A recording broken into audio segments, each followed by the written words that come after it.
Shame and guilt. I recently did a short video about the differences between shame and guilt. Today I just want to touch on an aspect of our internal experience that can often be related to shame and guilt. This is called the inner critic. Right? An inner critic is basically a part of ourself that typically originated from actually an external voice. So maybe this part of ourself tells ourselves, right? We have thoughts about ourselves of not being good enough. I'm not working hard enough. I'm not doing enough reels, right? That's my own inner critic sort of expressing it to me. And this inner critic typically originates, not always, but typically originates from hearing these same sorts of things and sentiments. It could be implied or explicitly stated from people in our past during our childhood development.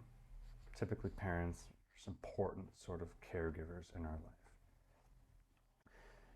The first step in softening and changing the relationship between this inner critic, because typically that's the way to sort of process and support ourselves with it, is to become aware of it, right?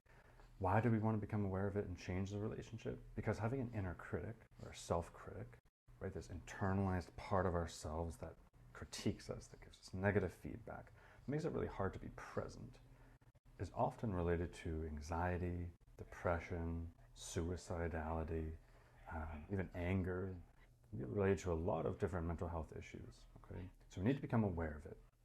First step is listening for how often you should yourself. Right? I should be doing more, or I shouldn't be doing this, or I wish I was better at this, or I'm not good enough at this.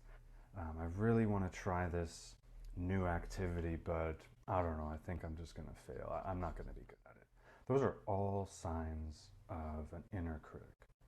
So the sooner and the more frequent we can catch ourselves in these moments of an inner critic talking to us, right, internally, we can start to distance ourselves from it. We can say, hey, no thanks, inner critic. I hear your perspective, but it doesn't help me in the long term, so I'm not going to listen to you right now. Right? That's an important first step into changing our relationship with our inner critic, and also moving forward, helping ourselves out of these difficult mental health struggles and the slumps that we find ourselves in. More on this in the future.